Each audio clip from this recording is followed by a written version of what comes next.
ভক্তরামের নৌকো শক্ত কাঠের তক্তা দিয়ে তৈরি। ভক্তরাম সেই নৌকো সস্তা দামে বিক্রি করে।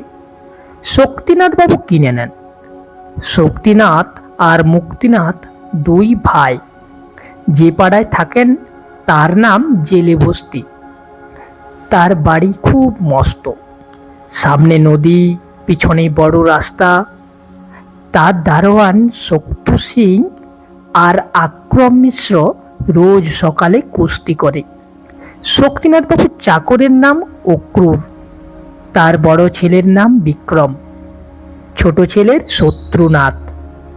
শক্তিবাবু তার নৌকো লাল রং করে নিলেন, তার নাম দিলেন রক্তজবা। তিনি মাঝে মাঝে নৌকায় করে কখনো তিস্তা নদীতে, কখনো আত্রাই নদীতে, কখনো ইচ্ছামতিতে বেড়াতে যান।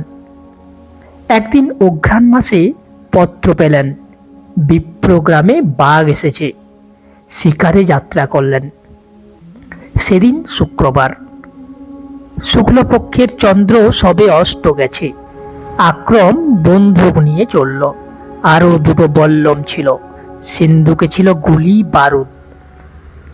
নদীতে প্রবল স্রোত। বেলা যখন 2 প্রহর, নৌকো নন্দগ্রামে পৌঁছালো।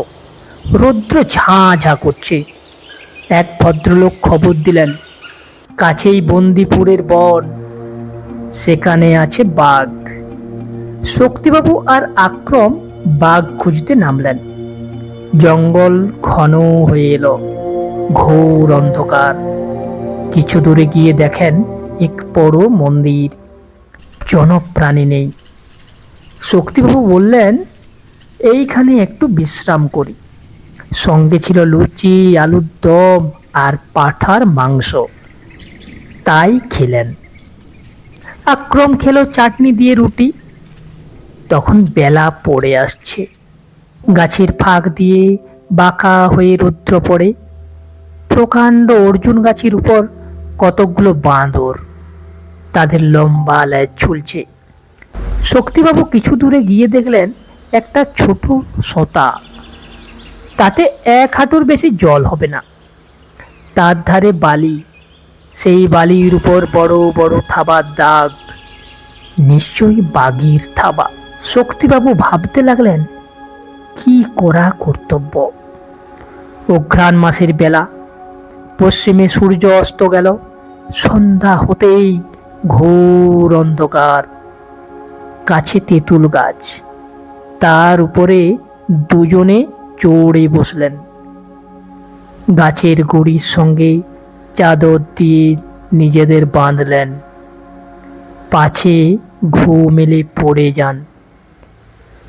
কোথাও আলো নেই, তারা দেখা যায় না, কেবল অসংখ্য জোনাকি গাছে গাছে জ্বলছে। শক্তিবাবুর একটু নিদ্রা এসেছে, এমন সময় হঠাৎ ধুপ করে একটা শব্দ হওয়াতে চমকে জেগে উঠলেন। দেখলেন কখন বাঁধন আলগা হয়ে আক্রম নিচে পড়ে গেছে। শক্তিনাথ তাকে দেখতে তাড়াতাড়ি নেমে এলেন। হঠাৎ দেখেন কাছেই অন্ধকারে দুটো চোখ জল জল করছে। কি সর্বনাশ, এ তো বাঘের চোখ। বন্দুক তোলবার সময় নেই। ভাগ্যে দুজনের কাছে দুটো বিজলি বাতির মশাল ছিল। সে দুটো যেমনই হঠাৎ জ্বালালো, অমনি বাঘ ভয়ে দৌড় দিল। সে রাত্রি আবার দুজনের গাছে কাটল। পরের দিন সকাল হলো, কিন্তু জঙ্গলের মধ্যে রাস্তা মেলে না। যতই চলেন জঙ্গল বেড়ে যায়। গায়ে কাটার আঁচড় লাগে, রক্ত পড়ে। খিদে পেয়েছে, তেষ্টা পেয়েছে। এমন সময় মানুষের গলার শব্দ শোনা গেল। একদল কাঠুরিয়া কাঠ কাটতে চলেছে।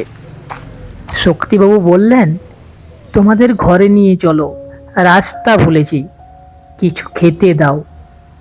নদীর ধারে একটা টিভির পরে তাদের কুঁড়ে ঘর, গোল পাতা দিয়ে ছাওয়া। কাছে একটা মস্ত বট গাছ, তার ডাল থেকে লম্বা লম্বা ঝুরি নেমেছে। সেই গাছে যত রাজ্যের পাখির বাসা। কাঠুরিয়া শক্তিবাবুকে আক্রমকে যত্ন করে খেতে দিলে।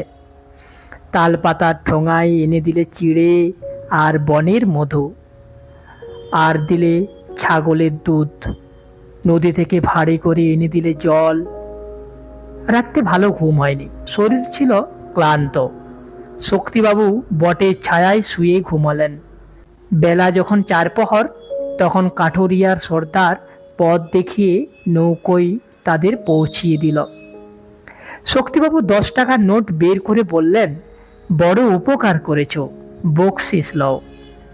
সর্দার হাত জোড় করে বললে, মাফ করবেন, টাকা নিতে পারবো না, নিলে অধর্ম হবে।